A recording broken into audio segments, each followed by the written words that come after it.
परंपरा आहे, जी पगडी आहे, महाराष्ट्राची शान आहे, ती शान महाराष्ट्राचं एक त्यांना मी तिसरी राजकीय आघाडीच्या मार्फत त्यांना हे करतो.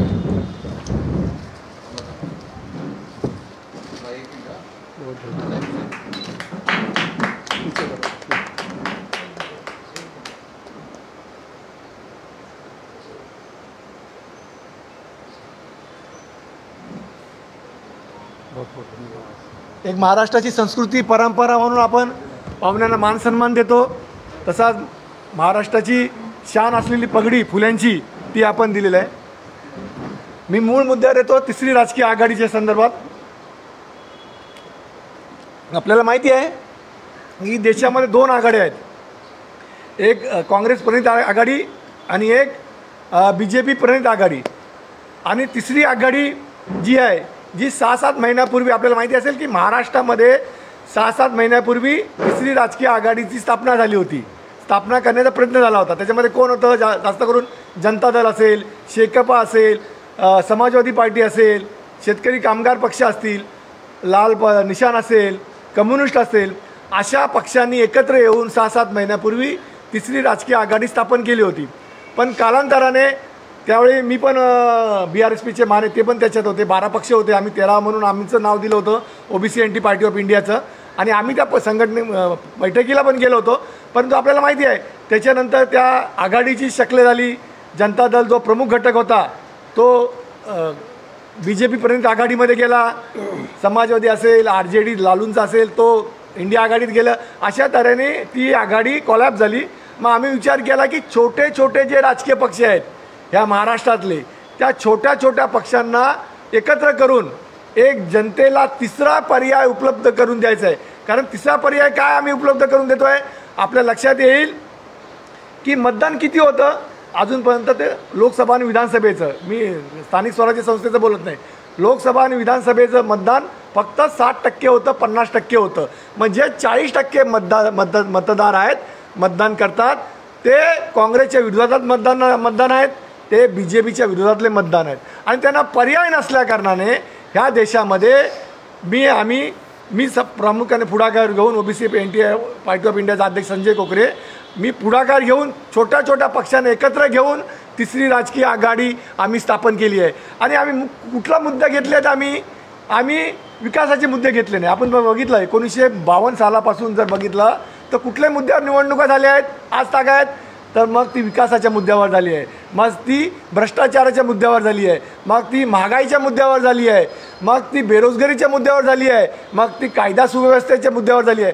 आपण जर बघितलं प्रत्येक निवडणुका ह्याच मुद्द्यावर होत राहिल्या आहेत. आणि आता जे भ्रष्टाचार आहेत तेच बोंबलत फिरतात आहे. आणि ह्याच्या पुढच्यासुद्धा निवडणुका ह्याच मुद्द्यावर होतील, विकासाच्या मुद्द्यावरती हेच मुद्दे घेऊन ते जातील. परंतु तिसरी राजकीय आघाडीचं वैशिष्ट्य की आम्ही या विकासाच्या मुद्द्याला दुय्यम स्थान दिलं. आम्ही कुठलं स्थान दिलं आहे? कोणाला प्राधान्य दिलं आहे? आम्ही प्राधान्य दिलं आहे लोकशाही वाचवण्यासाठी. या देशातली लोकशाही वाचवायची असेल तर पुढाकार घ्यायला गेला पाहिजे. म्हणून प्राधान्य दिलं आम्ही लोकशाही वाचवायला. आम्ही प्राधान्य दिलं आहे संविधान वाचवायला. कारण आमची निष्ठा या देशाशी आणि या संविधानाशी बांधील आहे. आणि म्हणूनच आम्ही काही मुद्दे विकासाला अग्रक्रम न देता संविधानिक अधिकार हक्क, ते मी काळाच्या ओघात बोलेल, ह्या मुद्द्याला प्राधान्य देऊन लोकशाही वाचवण्यासाठी, या देशाची संविधान वाचवण्यासाठी विकासाचा मुद्दा साईडला दुय्यम स्थानी ठेवून, कारण हे नेहमी जे भ्रष्टाचार ओरडतात. आता बघितलं असेल काल परवा सुप्रियाताई सुळे असतील, प्रत्येक राजकीय पक्ष भ्रष्टाचार हेच लोक जेव्हा त्यांच्या पक्षात असतात तेव्हा भ्रष्टाचार त्यांना चांगला असतो, जेव्हा विरोधात जातात तेव्हा ते बरोबर असतात. म्हणून आम्ही ठरवलं आहे की लोकशाही वाचवण्यासाठी आणि या देशातला संविधान वाचवण्यासाठी छोटे छोटे पक्ष एकत्र येऊन आम्ही ही तिसरी आघाडी चालू केली आहे. ठराविक मुद्दे सांगतो. एक मुद्दा असेल जातीय जनगणना, बाकी दुसरे लोक बोलतीलच. जातीय जनगणना मुद्दा घेतला आहे. त्याच्यानंतर अॅट्रॉसिटी ॲक्ट घेतला आहे. अॅट्रॉसिटी ॲक्ट कशासाठी आहे? जो जातीय वर्चस्वातून अन्याय अत्याचार करतो, गुन्हेगाराला शासन करण्यासाठी नाही, तर सामाजिक जरब बसवण्यासाठी तो कायदा आहे. मग एखाद्या मुस्लिम व्यक्तीला सुद्धा अॅट्रॉसिटी ॲक्टचं संरक्षण मिळालं पाहिजे, कारण त्यालासुद्धा लांड्या म्हणून हिणवलं जातं. मग तो सुद्धा जातीचा समाजाचा जरब बसला गेला पाहिजे. काही हिंदू समाजाचे लोक आहेत त्यांनासुद्धा अट्रॉसिटी ॲक्टचं सुरक्षा कवच मिळालं पाहिजे. अशा काही मुद्दे आहेत आमचे. त्या मुद्द्यावर घेऊन मी तुम्हाला हे दिलेलंच आहे. कोणाला काही विचारायचं विचारू शकता. त्याच्यानंतर बाळासाहेब गावंडे आणि फिरोज मासुलदार बोलतील. सलग बोला. सर्व पत्रकार बंधू आणि भगिनींचं स्वागत.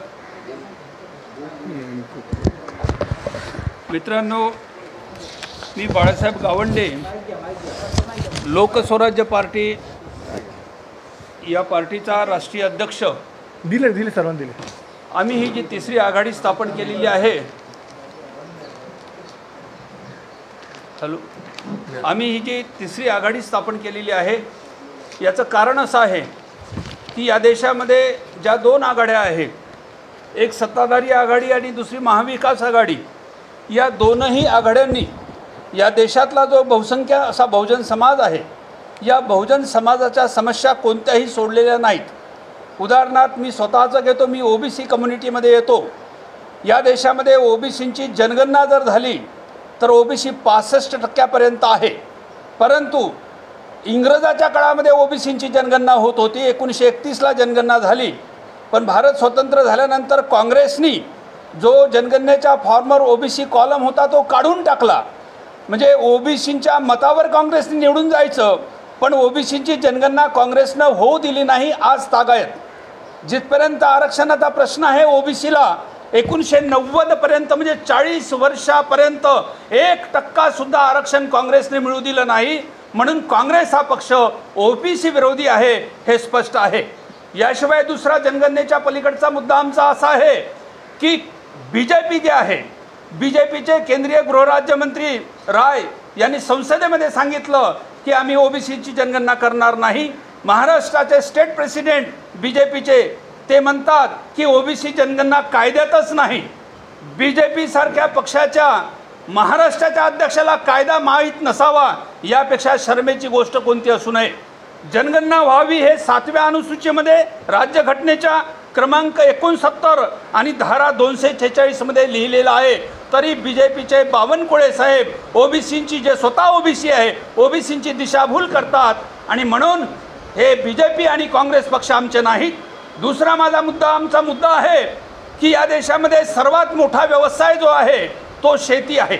या देशामध्ये रेल्वेला आम्ही अर्थसंकल्प पाहिला, पण देशामधला सर्वाधिक मोठा असलेला शेती व्यवसाय, या शेतीला आजपर्यंत कृषी अर्थसंकल्प होऊ शकला नाही.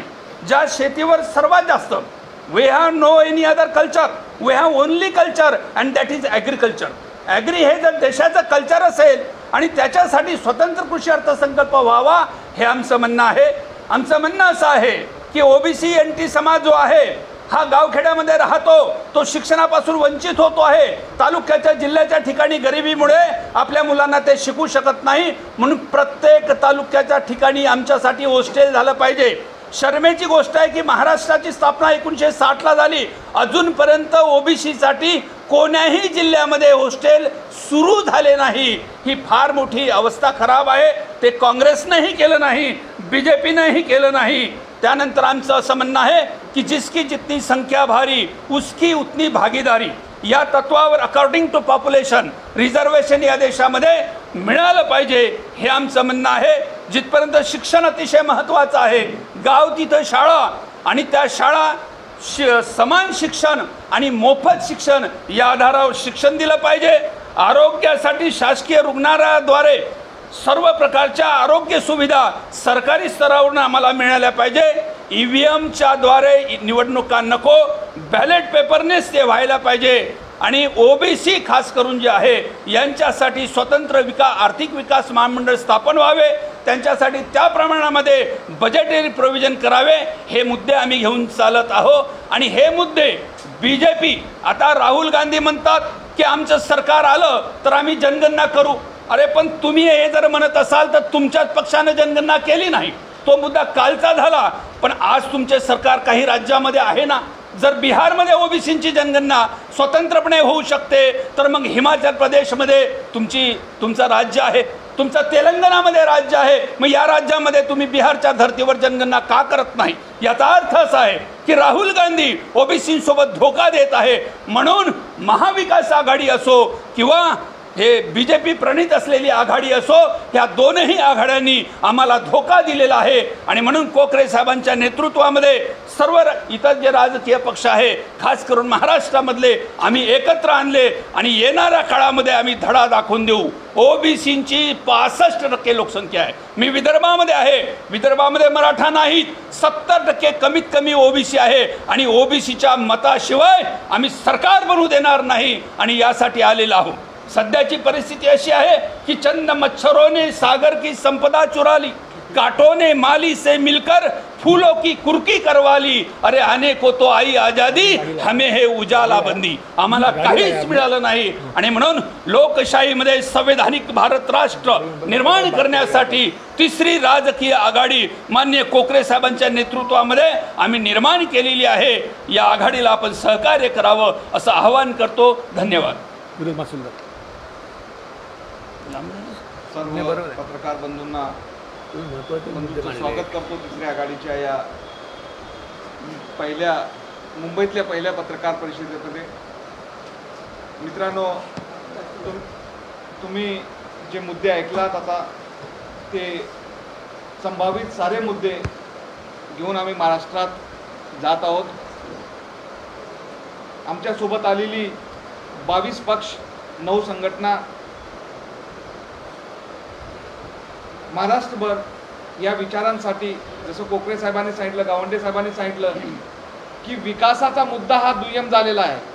आपल्या अधिकारांचा, तो ओबीसीचा असू दे, मायनॉरिटीचा असू दे, वंचिताचा असू दे, सगळ्या समाजाचा जो अधिकार आहे, मूलभूत जो अधिकार आहे, तो अधिकार आणि संविधानाच्या सन्मानासाठी आता लढण्याची गरज झालेली आहे महाराष्ट्रात. त्यासाठी या तिसऱ्या आघाडीची स्थापना झाली. या स्थापना झाल्यापासून कित्येक संघटना आणि पक्ष या विचारांशी जुळण्यासाठी आज महाराष्ट्रात धडपड करतायत. आम्ही घेतोय, सगळ्याला सोबत घेतोय, सगळ्यात वंचित समाजाला, बहुजन समाजाला, ओबीसी समाजाला, मुस्लिम समाजाला, अशा कित्येक मायनॉरिटी समाजाला सोबत घेऊन ही तिसरी आघाडी मजबूत करण्याचा आमचा एक प्रयास आज सफल होण्याच्या मार्गावर आहे. आम्ही कित्येक ठिकाणी लोकसभेचे कॅन्डिडेट आहात, थोड्याच वेळात आणि काही कॅन्डिडेट जे प्रस्तावित कॅन्डिडेट आहेत त्यांची एक यादी आपल्याला जाहीर करू आणि आपल्याला सगळ्या पत्रकार बंधूंना सांगू इच्छितो की जी आता महायुती आणि महाआघाडी आहे, आपण पाहिलात भ्रष्टाचारांच्या मुद्द्यावर आणि या सगळ्या नैतिकतेच्या मुद्द्यावर पूर्ण महाराष्ट्राने हलवून ठेवला. भ्रष्टाचारी इकडचे तिकडे गेले आणि तिकडे पवित्र झाले, इकडे असलेले भ्रष्टाचारी त्यांच्यासाठी पवित्र आहेत. या भावनेतून जे राजकारण पूर्ण महाराष्ट्राचं गलिच्छ करून टाकलं या लोकांनी, तिच्यातून काहीतरी राजकीय नवा पर्याय शोधायचा या जनतेने ठरवलं होतं. म्हणून या तिसऱ्या आघाडीचा जन्म झाला आणि या तिसरी आघाडी मोठ्या प्रमाणात महाराष्ट्रभर काम करत आहे. या लोकसभेच्या इलेक्शनाच्या माध्यमातून आम्ही आपली ताकद दाखवू, पण येणाऱ्या स्वराज्य संस्थेचे इलेक्शन्स आणि विधान परिषदेचे सभेचे इलेक्शन्स या मोठ्या प्रमाणावर तिसरी आघाडी महाराष्ट्रात आपले पाय रोवून लढणार आहे. आणि या देशासाठी जे संविधानाचं जे याने गोंधळ करून ठेवलेलं आहे, जे संविधानाचं बाऊ करून ठेवलेलं आहे, ते संविधानाचं संरक्षण करण्यासाठी तिसरी आघाडी आपल्या समोर आहे. मित्रांनो, आपण पाहिलं मागच्या 1 वर्षात महाराष्ट्राचं राजकारण पाहिलं, सगळ्या पार्टीचे 2-2 पार्टी झालेले आहेत. काही भ्रष्टाचारी इकडे आहेत, काही भ्रष्टाचारी तिकडे आहेत. ज्यांनी हात मिळवलं महासत्तेशी त्यांच्यासोबत गेले, ज्यांनी हात नाही मिळवलं तेही भ्रष्टाचारी इकडे दुसऱ्या समाजासाठी हे करतायत. तर ह्या सगळ्या भावनेतून महाराष्ट्राची जनता आता बाहेर निघू इच्छिते. विकासाच्या नावावर यांनी जे गोंधळ उठवून ठेवलंय, विकास तर काहीच नाही. आणि यांनी 60 वर्ष झाली, जसं कोकरे साहेबांनी सांगितलं, गेली 60 वर्ष तेच मुद्दे आहेत, विकासाचेच मुद्दे आहेत. ते विकास का होत नाही आहे महाराष्ट्रात हे आजपर्यंत या महाराष्ट्राच्या जनतेला कळत नाही आहे. आजही विजेचे तसेच प्रॉब्लेम आहेत, शेतकऱ्यांचे तेच प्रॉब्लेम आहेत, दलितांचे तेच अट्रॉसिटीचे प्रॉब्लेम्स आहेत, त्यांच्यावर अत्याचार आहेत, मायनॉरिटीवर मॉब लिंचिंगचे तेच अत्याचार आहेत, आरक्षणाचे कित्येक मुद्दे आज सरकार दरबारी पडून आहेत. कुठल्याच हिच्यावर निर्णय न घेता स्वतःचा स्वार्थ साधून स्वतःचा परिवारवाद आणि स्वतःचे कारखाने, स्वतःचे इंजिनिअरिंग कॉलेज, मेडिकल कॉलेज आणि स्वतःचे संस्थाने वाचवण्यासाठी या लोकांनी जे धडपड चालू केलेली आहे, त्या धडपडीला कुठे ना कुठे महाराष्ट्राची जनता मोडीत काढेल अशी आशा बाळगून तिसरी आघाडी ह्या लोकसभेत आपले निशाण उमटवेल ह्या अपेक्षेने आम्ही सगळे रात्रंदिवस मेहनत घेत आहोत. संजय कोकरे साहेबांच्या माध्यमातून पूर्ण महाराष्ट्रभर या आता वादळाला सुरुवात झालेली आहे. तर आपल्या सर्वांचं सहकार्य या कार्यासाठी भेटावं आणि संविधानाचं संरक्षण व्हावं आणि हे देश बलाढ्यशाली हो ह्याच अपेक्षेने ही तिसरी आघाडी स्थापन झालेली आहे. सगळ्यांचे धन्यवाद हे करतो आणि आपल्याला जे काही प्रश्न विचारायचे आहेत ते सर्वांनी याच्याबद्दलचे आपल्याला सगळ्यांना प्रेस नोट भेटलेली आहे. तर आपले काही प्रश्न असेल तर संभाव्य प्रश्न विचारून घ्यावे. धन्यवाद.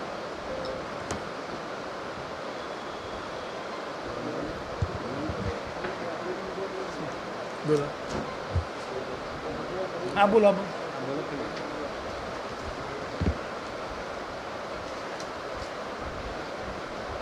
मैं आनंद कुमार, राष्ट्रवादी पार्टी का राष्ट्रीय अध्यक्ष,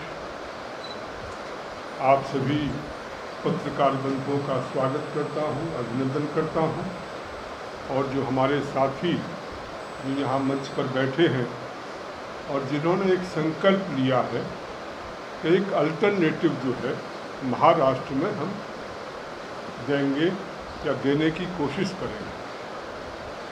ये आवश्यकता क्यों आई? आप देख रहे हैं कि कोई इधर जा रहा है, कोई उधर जा रहा है. किसी की गारंटी नहीं है कि जो आज बीजेपी में वो कल बीजेपी में रहेगा, या कांग्रेस में है तो कांग्रेस में रहेगा, एनसीपी में है तो एनसीपी में रहेगा. सब घालमेल है. ऐसा तमाशा चल रहा है पूरा खुलेआम. ये जो कुछ चल रहा है पैसे का खेल चल रहा है, भ्रष्टाचार का खेल चल रहा है. ये कौन सी राजनीति है जी? और इसको हम कहते हैं जी वो चाणक्य हैं, वो हैं, उन्होंने ऐसा कर दिया, उन्होंने वैसा कर दिया. अरे एमएलए को खरीद लेना, मंत्रियों को खरीद लेना, किसी को खरीद लेना, यदि यही राजनीति होती है तो इस राजनीति की हमें आवश्यकता नहीं है. और इसलिए हम लोगों ने ये विचार विमर्श किया कि एक अल्टरनेटिव हम देने की कोशिश करें. हो सकता है आर्थिक रूप से हम उतने मजबूत नहीं हैं. क्यों? क्योंकि सारा पैसा आपने देखा होगा इलेक्टोरल बॉन्ड्स के माध्यम से आपके सामने सारे आंकड़े खुल चुके हैं कि किस ढंग से सीबीआई, ईडी और उसको यूज़ करके पैसा जो है पॉलिटिकल पार्टीज के पास जा रहा है. आप भी अच्छी तरह जानते हैं भाई, ये एक्सटॉर्शन नहीं है तो और क्या है? This is open extortion undertaken by various political parties and their governments. Under the patronage of the governments, this kind of extortion racket is going on. तो इसके विरोध में हम लोग इकट्ठे होने का प्रयास कर रहे हैं कि यदि इसी ढंग से चलता रहा, इनको देश की चिंता नहीं है, देश का नाम जरूर लेते हैं, इनको समाज की चिंता नहीं है, समाज का क्या होगा, बच्चों की पढ़ाई लिखाई वो कैसे होगी, उनके रोजगार की व्यवस्था क्या होगी, ये उनको चिंता नहीं है. उनको केवल ये चिंता है बाई हुक और बाई क्रुक उनका शासन होना चाहिए. चाहे वो भ्रष्टाचार करना हो, चाहे गवर्नमेंट गिरानी हो, चाहे खरीदना हो, चाहे एमपीज को, चाहे एमएलएस को, उसके माध्यम से उनकी शासन व्यवस्था होनी चाहिए. तो ये पूरा फोकस जो है अपनी गवर्नमेंट को बनाए रखने के लिए चल रहा है. और उसके पीछे जितना पैसा, आप कल्पना करो कितना पैसा पार्टियों के पास गया है, और वो सब जगह आप देख लो, चाहे कांग्रेस के पास गया हो, चाहे टीएमसी के पास गया हो, चाहे और किसी के, बीजेपी के, सब पार्टियां जो हैं एक ढंग का खेल खेल रही हैं. जहां कहीं किसी को अपना प्रेशराइज करती हैं, किसी कंपनी को, किसी उसको, और उसके माध्यम से पैसा लेती हैं. तो ये कोई पॉलिटिक्स नहीं है, ये कोई राजनीति नहीं है, ये इससे देश की उन्नति नहीं हो सकती. और इसलिए हम लोग जो हैं आपके सामने आए हैं कि मिल करके एक अल्टरनेटिव देने की कोशिश करेंगे, जिसमें गरीबों की सुनी जाएगी, गरीबों को आगे बढ़ाने का प्रयास किया जाएगा. गरीबों के लिए जो है योजनाएं बनाई जाएंगी, उनकी एजुकेशन की व्यवस्था हो, उनकी एजुकेशन की व्यवस्था हो, सही ढंग की एजुकेशन उनको मिले, सही ढंग के संस्कार उनको मिले, इस ढंग की व्यवस्था जो है वो यहाँ पर की जाएगी। और सबसे मुख्य मुद्दा, आज हमें फ्री में कुछ दे करके ये पार्टियां वोट खरीद रही हैं। कोई 1000 रुपये दे देता है तो वोट उनको मिल जाते हैं, कोई 3000 रुपये दे देता है। अरे भाई ये क्या कर रहे हो? आप व्यवस्थाएं बनाओ ना, आप अच्छी शिक्षा के लिए एजुकेशन इंस्टीट्यूशन बनाओ ना, जिसमें सबको अच्छी शिक्षा मिल सके, वो व्यवस्था करिए। अच्छी शिक्षा मिलेगी, वो अपने पैरों पर अपने आप खड़ा हो जाएगा। रोजगार की व्यवस्था करिए, उसके लिए चिंता करिए कि रोजगार कैसे मिल सकते हैं, उस ढंग की प्लानिंग करिए। वो तो हम करते नहीं, वो हमारी प्रायोरिटी नहीं है। और इस कारण से जो इस समय व्यवस्था चल रही है वो व्यवस्था नहीं है, वो अव्यवस्था है, वो गवर्नेंस नहीं है, वो नॉन गवर्नेंस है, गवर्नेंस नहीं चल रही। और इसलिए मैं आप सभी साथियों से अनुरोध करना चाहता हूं कि हम सभी साथियों ने मिलकर के ये एक निर्णय लिया है कि हम लोग मिलकर के इस ढंग का काम करेंगे।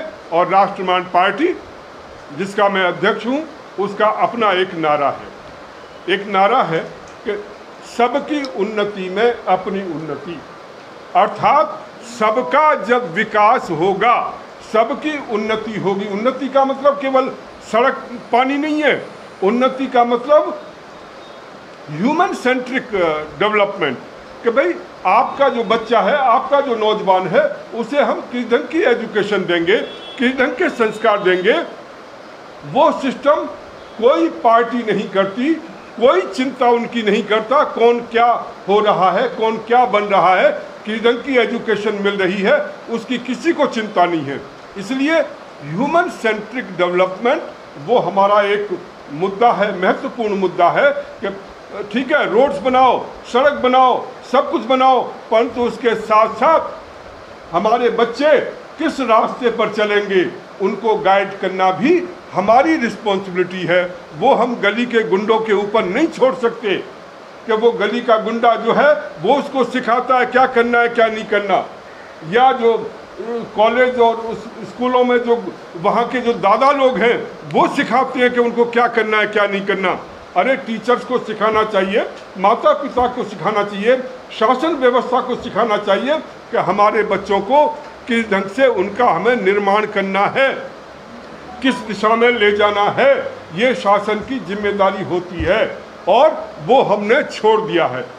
इसका परिणाम हमारे बच्चे अपराधी हो रहे हैं, हमारे बच्चे बलात्कारी हो रहे हैं, हमारे बच्चे गलत रास्ते पर जा रहे हैं। और इसलिए उस दिशा में आप कितना भी विकास कर लो, यदि अपने बच्चों को नहीं संभाल पाए, अपनी जनरेशन को नहीं संभाल पाए, तो ये सड़कें जो हैं वो आपके काम नहीं आएंगी।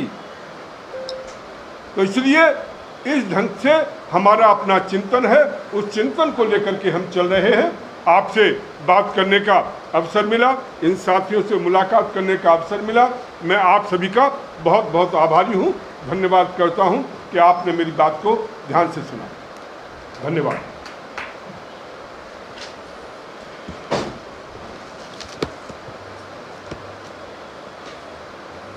मैं डॉक्टर काशीनाथ पाल, राष्ट्रीय अध्यक्ष न्यू राष्ट्रीय समाज पार्टी, मेरे पत्रकार भाई और बहनों, आप लोगों से डायरेक्ट में कहना चाहूँगा कि बीजेपी या कांग्रेस ही बहुत चालू पार्टी है। ये पार्टी दोनों एक सिक्के के दो पहलू हैं। पहले कांग्रेस ने इतना साल लूटा, 70 साल, बीजेपी तो 7 साल में ही लूट लिया। तो मैं ये कहना चाहूँगा आप लोगों से कि तीसरी आघाड़ी की सरकार बना करके महाराष्ट्र को बचा, यही एक पर्याय और कोई पर्याय नहीं है। और मैं आप लोगों से कहना चाहूँगा कि जब तीसरी आघाड़ी का आप लोग चुनाव जिता कर देंगे, पार्लियामेंट या विधानसभा दोनों में, लोकसभा विधानसभा दोनों में, तो हम आप लोग के सामने एक घोषणा पत्र दे रहा हूँ जो सच में करके दिखाऊंगा। ये मैं गारंटी देता हूँ, वचन देता हूँ आप लोगों को। बिजली 200 यूनिट फ्री दूंगा, शिक्षा स्नातक ग्रेजुएशन तक फ्री सभी जाति धर्म संप्रदाय के बच्चों को, खाना कपड़ा फ्री सभी सरकारी एवं गैर सरकारी स्कूलों में सभी जाति धर्म संप्रदाय के बच्चों को, भूमिहीन परिवारों को व किसानों को ग्रामीण और शहरी भागों में राशन फ्री, किसानों को, मजदूरों को, जंगलों में रहने वाले लोगों को बिजली पानी राशन फ्री, किसानों को, शहरी गरीबों को और मध्यम वर्गीय जनता को बिजली पानी राशन फ्री। महाराष्ट्र सरकार ने जितने प्राथमिक स्कूलों को बंद किया लगभग 65,000, तो हम फिर से चालू करेंगे। प्राइवेट और सरकारी कंपनियों में भर्ती सरकार के माध्यम से होगी। प्राइवेटाइजेशन पूरी तरह से खत्म करेंगे। रेलवे ट्रेन, रेलवे स्टेशन, हवाई अड्डा जितना प्राइवेट हुआ है बीजेपी गवर्नमेंट में, बीजेपी की सरकार में, तीसरी अघाड़ी सरकार आने पर विधानसभा में हम पूरा करेंगे। रोड टैक्स कम करेंगे, टोल टैक्स पूरा माफ करेंगे। जीएसटी सिर्फ उत्पादक को ही देना होगा, चलना चाहिए, सामान खरीदार को नहीं। आपका जो मुद्दे है ना, चिकित्सा क्षेत्र में सभी अस्पतालों में फ्री में इलाज होगा। सभी प्रकार के रोगों के इलाज में सिर्फ आधार कार्ड ही यूज होगा। जल, जमीन, जंगल की सुरक्षा की गारंटी होगी। लोन पर घर और वाहन देने वाली कंपनियों को लेन देन सरकार के माध्यम से होगा, क्योंकि प्राइवेट सेक्टर बहुत ज़्यादा ब्याज लगा करके वाहनों को जब्त कर लेते हैं और गरीब को बर्बाद कर देते हैं। सभी जाति लोकल रेलवे के कोच की सीमा बढ़ाई जाएगी। सभी जाति धर्म संप्रदाय के विद्यार्थियों को एक ही प्रकार का ड्रेस कोड बिल होगा। किमान वेतन के अंतर्गत प्राइवेट सिक्योरिटी गार्ड, ड्राइवर, घरों में काम करने वाले और छोटे होटल में काम करने वाले, ये सब मनरेगा के अंतर्गत लाए जाएंगे। तो मैं आप लोगों से निवेदन करूंगा कि आप लोग तीसरी अघाड़ी की सरकार बनवाकर हमें काम करने का मौका प्रदान करें, अवसर प्रदान करें, फिर आपके वचन को हम पूरा करेंगे। और इसी के साथ मैं तीसरी अघाड़ी से 5 उम्मीदवार का डिक्लेरेशन करता हूँ। लक्ष्मीताई गारगल पुणे से हैं, मावा लोकसभा की उम्मीदवार हैं, जो मेरी महिला प्रदेश अध्यक्ष है न्यू राष्ट्रीय समाज पार्टी की। भारती मोगल नासिक लोकसभा क्षेत्र की उम्मीदवार हैं। और कल्याण में ब्रजेश कामले, परभनी में सखाराम बोबड़े, ये हमारे 4 उम्मीदवार मैं डिक्लेयर करता हूँ न्यू राष्ट्रीय समाज पार्टी की तरफ से और तीसरी अघाड़ी की तरफ से। तो मैं आप लोगों को वचन देना चाहता हूँ कि ये जो चालू पार्टियां हैं इनको अब अलविदा कर दो, इनकी विदाई कर दो, इसी में भलाई है। बाकी हमारा उद्धार हम खुद करने चाहेंगे तो हमारे सरकार के माध्यम से कर सकते हैं, नहीं तो कोई रास्ता नहीं है। इसके साथ जय ओबीसी, जय मल्हार। कोणाला काय विचारत आहे लोक आपवर किती विश्वास करेल? बघा, इतका वर्ष तुम्ही त्यांच्यावर विश्वास ठेवलात आणि आम्ही काय विकासाचे मुद्दे मांडतच नाही ना। आम्ही अग्रक्रम देतो आहे संविधानिक अधिकार हक्कासाठी, त्यासाठी आम्ही मांडतो आहे। संविधान अधिकार हक्क राहिला तरच आपल्या मताच्या मूल्याला मोल येईल, नाहीतर EVM मशीन आहे त्यांच्याकडे, EVM मशीन त्यांच्याकडे आहेच। हुकुमशाहीकडे देश न्यायला, आणि जर हुकुमशाहीकडे देश गेला तर आपला मताच्या अधिकाराला किंमत शून्य। आणि म्हणून तुम्ही आमच्यावर विश्वास ठेवा, तुम्ही त्यांच्यावर विश्वास ठेवलात। एकाच माळेचे 2 मणी आहेत, आणि जर संविधान आणि या देशाची लोकशाही वाचवत असेल तर तिसऱ्या राजकीय आघाडीशिवाय पर्याय नाही। आणि देशाचा इतिहास आहे विश्वास का ठेवायचा, कारण या देशामध्ये जर बघितलं तुम्ही, ज्या वेळी जास्त बहुसंख्याने मतदान झालं 80-90%, त्यावेळी तिसरी राजकीय आघाडीचं सरकार आलं आहे या देशाचं। हां हाँ, फिर EVM मशीन क्या के लिए ले रहे? आपकी बार 400 बार या जो पूरा है तो EVM का के लिए जो पूरा, और EVM किसी को नहीं चाहिए, इनको ही क्यों चाहिए? क्योंकि आपकी बार इसके लिए EVM है। सच्चाई है कि बीजेपी खुद का कंटेस्ट खो बैठी है, इसलिए बोल रही है 400 बार और ADPD लगा रही दुनिया भर। तुम्ही बोला त्यांनाच बाद द्या। ते शेतकरी संघटनेचे शरद जोशी। माझं नाव आहे फास्टर प्रसाद अलियास जोशुआ सरदेसाई। शरद अनंत जोशी यांनी विनंती केल्यामुळे मी सप्टेंबर 2013 18 वर्ष बँकेत जॉब सुरू आणि सरांच्या प्रेमापोटी इकडे तिकडे फिरत सरांचा 3 सप्टेंबर 2015ला वाढदिवस माझ्या कंपनीतर्फे UPS ॲग्रो इन्टेक्स प्रायव्हेट लिमिटेड तर्फे साजरा केला होता सज्जनगडावरती।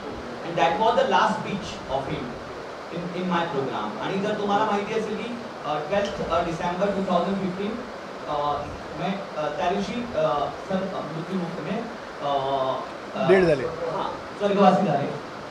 ह्या पिरियडमध्ये इथे तिथे फिरत म्हणजे मी प्रत्येक पार्टीशी बोललेलो आहे। माझी टॅगलाईनच ही आहे योद्धा शेतकरी परिषदची।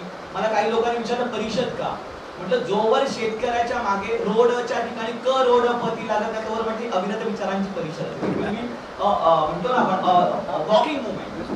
मी सगळ्यांना भेटलो. I have written mails to Modi साहेब. ओके, मला फिनान्स मिनिस्ट्रीकडनं माझ्या काही याच्यावरती मेल झालेले आहेत. I have got reply also. मला मी एकनाथजी शिंदे इथे आपल्या म्हणजे प्रेझेंट आपलं गव्हर्नमेंट आहे, एकनाथजी शिंदे आहेत, देवेंद्रजी फडणवीस आहेत, नंतर आपले अजितदादा आहेत, त्यांनी मला रिप्लाय केलेले आहेत. मी आपले रामदासजी आठवले यांच्या थ्रू निवेदन केलं होतं की सरांचं स्मारक होऊ द्या. बघा माझे सिंपल मुद्दे आहेत. I am a man of finance and marketing आणि मी नामोपास्त. ओके, मी जगात फिरतो. मला पहिली गोष्ट विचारतात की तुझ्या देशात आपण जे म्हणतोय की आज जर बघितलं शेतकऱ्यांचा even at the time of election आला शेतकरी, बरोबर आहे. तर मला एकच माझा मुद्दा आहे की ऑर्गॅनिक फार्मिंग पाहिजे. पहिलं मी कंटिन्युअस सांगतोय stop chemical farming, organic farming. आणि मी सांगितलं याची सुरुवात लाईक सिक्कीम महाराष्ट्रापासून करा, भारत ऑर्गॅनिक करा. Okay, India should be organic.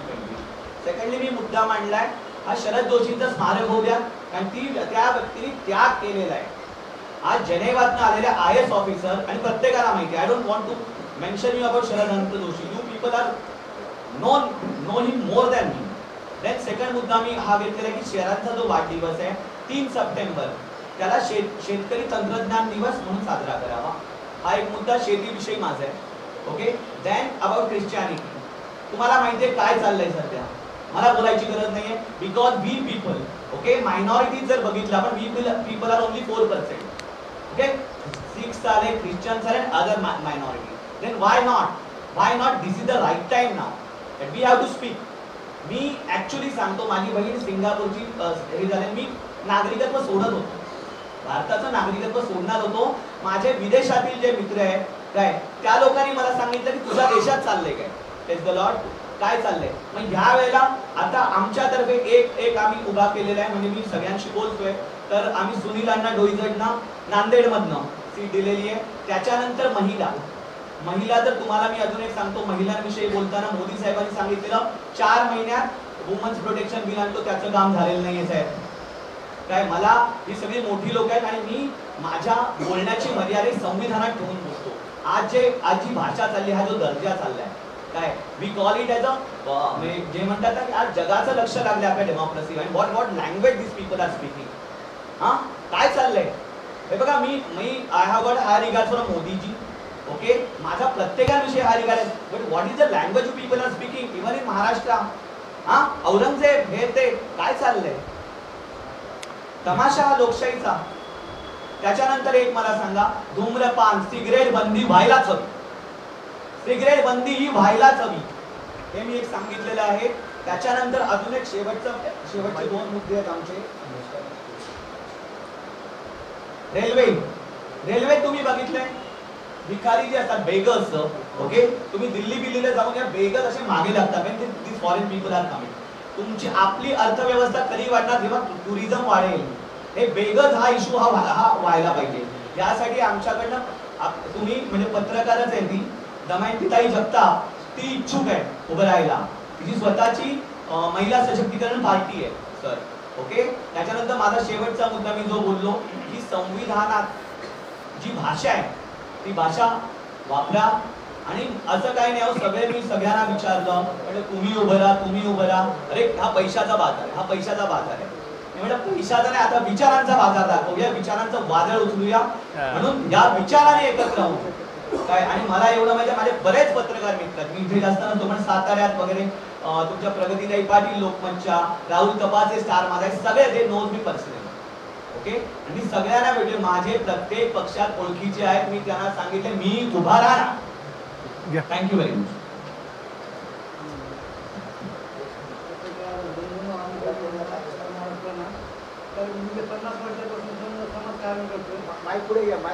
तोंडाजवळ घ्या.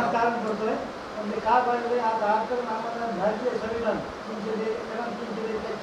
धन्य समाजाला धान्य दिलेले हे लोकच आहेत ना सगळे माझं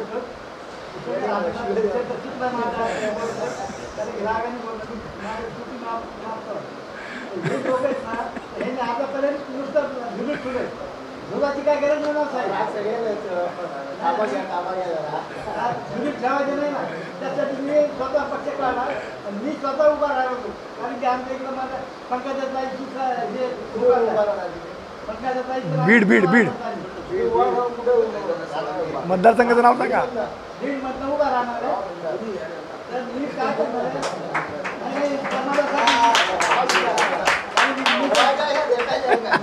आणि जो होगा देखा जाएगा. समाजासाठी मी स्वतः उमेदवारी तिसरी आघाडीतून जाहीर केली. या तेच कारण मला फक्त जनगणना आणि जनतेची जनगणना तर ओबीसीचीच नाही हे सगळं मी करेन. तर तुम्ही बोला आता, तुम्ही विचारा, आम्ही नाही आता बोलत. हां विधानसभाच्या आता चुनाव असेल, लोकसभा चुनाव असेल, विधानसभा चुनाव असेल, काय तुमची काय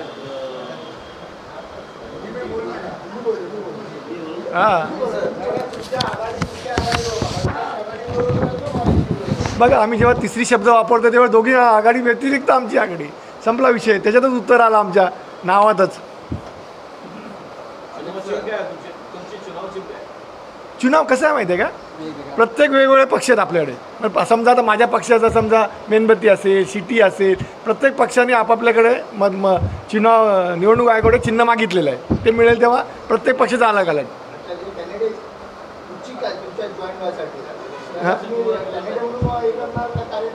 नाही नाही, कॅन्डिडेट तिसरी आघाडी हा पक्ष नाही आहे, लक्षात घ्या. त्यामुळे कार्यकर्ता बनवायला एक गठबंधन आहे, एक सामाजिक संघटनेचं आणि राजकीय पक्षाचं. त्यामुळे कार्यकर्ता हा विषयच राहिला नाही. आणि बहुतेक मी तुम्हाला म्हणतो 92 उमेदवार, इच्छुक उमेदवार आमच्याकडे सध्या आहेत. 48 जागेसाठी 92. त्याच्यात काटछाट करत आम्ही 48वर आणणार आहे. आणि तुमच्या ह्याच्यावर दिलं असेल, आम्ही किती संघटनेला आम्ही दिलेलं आहे, पहिली यादी आम्ही जाहीर केलेली आहे.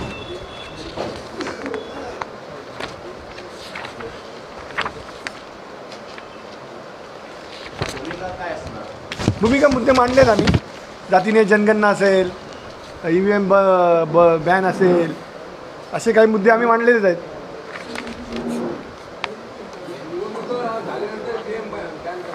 अहो आता नाही होईल, पुढच्या वेळी तरी होईल, विधानसभेला तर होईल. जागृती करणं महत्त्वाचं आहे. आता इलेक्शन आपण गप्प बसणं चालणार नाही. सर्वात महत्त्वाची गोष्ट अशी आहे की भारताचं जे संविधान आहे, संविधान फक्त कागदावर आहे, त्याची अंमलबजावणी सुरू नाही. म्हणून आम्हाला तिसऱ्या आघाडीच्या माध्यमातून देशामध्ये संविधानिक भारत राष्ट्र निर्माण अभियान राबवायचं आहे. संविधान आहे पण त्याची अंमलबजावणी नाही, आणि संवैधानिक तत्वांच्या सगळ्याच तत्वांची अंमलबजावणी करण्याकरता ही भूमिका घेऊन आम्ही उतरलेलो आहोत.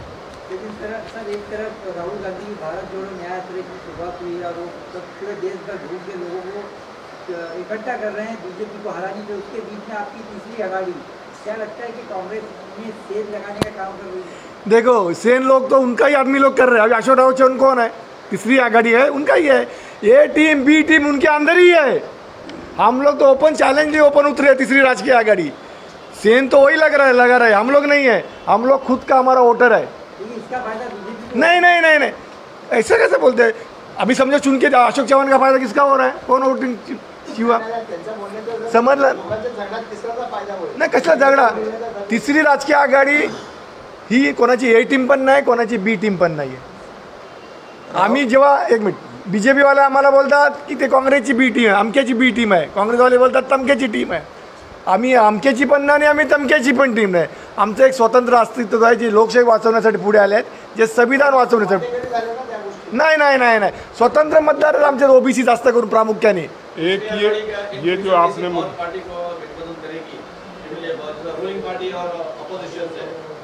नहीं नहीं नहीं नहीं, अभी देखो KCR जो तेलंगाना का है, वो लोग हमारे पास आ रही है. शेतकरी संघटन के लोग आ रहे हैं. मतलब आणखीन काही पार्टी MIMची सुद्धा काही लोक बोलणी चालू आहेत. ते लोक पण बोलले इच्छुक आहे. जे जे इच्छुक आहे तिसरी आघाडी आम्ही एक होण्याचा प्रयत्न करतोय. I would like to react to your question. जो आप कह रहे थे कि जी कांग्रेस की टीम या कांग्रेस को फ़ायदा होगा, नुकसान होगा, बीजेपी को फ़ायदा होगा, नुकसान होगा, ये भी इन बड़ी पार्टियों का एक अच्छा तरीका है. कि मतलब कोई दूसरा खड़ा ना हो. बरोबर है, बरोबर. इसलिए उसको जो है आप या तो क्या आप हमें नुकसान करोगे और नुकसान करोगे तो केवल इतना ही नहीं, अरे आप देशद्रोही हो, हमारा नुकसान करोगे, आप ये हो, आप हमारा नुकसान। अरे भाई, डेमोक्रेसी में सबको अधिकार है, सबको खड़ा होने का, अपनी बात कहने का, उसमें किसको किसका फायदा होता है, किसका फायदा नहीं होता, ये उसकी चिंता नहीं हुआ। आप में दम है तो आप जीतो ना, कौन मना करता है, परंतु आप दूसरों को मना करके और उनको खड़ा न हो करके, आप दोनों पार्टियां जो हैं, दोनों ग्रुप जो हैं, वो ये चाहते हैं कि उनकी मोनोपोली बनी रहे। कहीं ना कहीं MIM को, असदुद्दीन अवैसी को बीजेपी का बी टीम माना जाता है, क्योंकि वो वोट काटने के वहाँ पे काम करके उनको फायदा होता है ना, ऐसा नाही नाही नाही नाही त्यांचं स्वतःचं अस्तित्व आहे ना, प्रत्येकाला अस्तित्व निर्माण। आता वंचित आघाडीला पण बोलतात, जो त्यांच्या विरुद्ध केला की त्याला ABC लावून द्यायचं, म्हणजे तुम्ही उभे राहू नका, जे काही आहे ते आम्ही दोघांच करू। म्हणजे आयुष्य बाबांपासून जर बघितलं की दोघंच आम्ही सत्ता उपभोगू आणि दोघांमध्ये एकच विचारसरणी राज्य करते, बघा तुम्ही। म्हणून तर तेच मुद्दे घेऊन चाललेत ना, भ्रष्टाचार आहे। महत्वाचा मुद्दा असा आहे की काँग्रेस आणि बीजेपी, दो ही पार्टियां कांग्रेस आणि इसके अलावा कोई पार्टी खड़ी नहीं हो सकती। काँग्रेस आणि BJP both are religious party, दोनही रिलीजियस आहे। राहुल गांधी भाषणामध्ये देशाला हिंदुस्तान म्हणतो। According to our constitution the word Hindustan is unlegal. According to our supreme court judgment of 1995 कि इस देश को आप हिंदुस्तान किसी धर्म से नहीं ये कर सकते। भारत है, इंडिया है, बराबर है। तो राहुल गांधी भी धर्मनिरपेक्ष नहीं है, धार्मिक है। और जहाँ तक बीजेपी का है तो RSS जुड़ा है। RSS के लोग क्या कहते हैं कि भाई हिंदुओं का ये होना चाहिए, और दूसरी तरफ RSS के चीफ ने बोला है कि जनगणना नहीं होने देंगे। अरे भाई, हिंदू है ना, OBC तो हिंदू है ना, हम कुणबी है, कुणबी हिंदू है ना। अब जब हिंदू है और हिंदू का विकास आप करना चाहते तो जनगणना का विरोध क्यों कर रहे? तो आप हिंदू विरोधी है। RSS जो है वो हिंदू विरोधी है, और राहुल गांधी जो है वो भी हिंदू विरोधी है, क्योंकि उनका भी जनगणना का विषय नहीं है। Both are same. चुनाव है लोकसभा विधानसभा, बगैर OBC जनगणना के कैसे संभव है, कैसे होंगे? नहीं, वो करना चाहते। क्या है, अभी गांव खेड़े में या झगड़ा होता है तो हम एक दूसरे को क्या कहते हैं, अरे जा तेरे को नहीं गिनता। तो OBC को ये तो सब पार्टियां बोल रहे जाओ तुमको नहीं गिनते हम, मतलब हम गिनती में भी नहीं है, जबकि हमारा पॉपुलेशन 65% है। पीछे हट रहे, बरोबर पीछे हट रही। तो वही तो मुद्दा लेके गया है, बड़े तबके को यही मुद्दा हम लोग उठा लिया है ना, वंचित किया जाता है, तो वो कब तक खड़ा चुप रहेगा? लोकशाही बचाने के लिए हम लोग लड़ रहे हैं, इसलिए हाँ।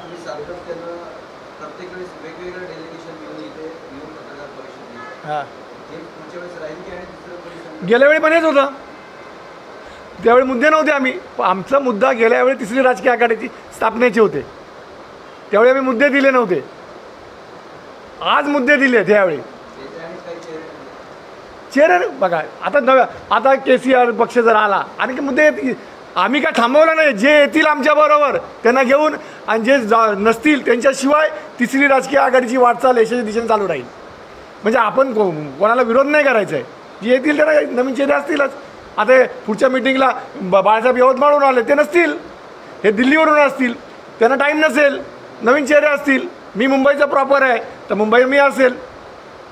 और एक बात है, अभी हिंदू मुस्लिम की बात है, RSS बीजेपी की, नरेंद्र मोदी जी की माँ खत्म हो गई थी, उन्होंने दाढ़ी बाल बनाया क्या नहीं बनाया, तो कैसे हिंदू माने नरेंद्र मोदी हिंदू है? सिंपल सी बात है, पर्सनल मत बोलो, इसलिए नहीं, ऐसा नहीं। हिंदू धर्म में दाढ़ी बाल बांधते संस्कार है, मानते हैं। पर्सनल नहीं, हाँ हाँ,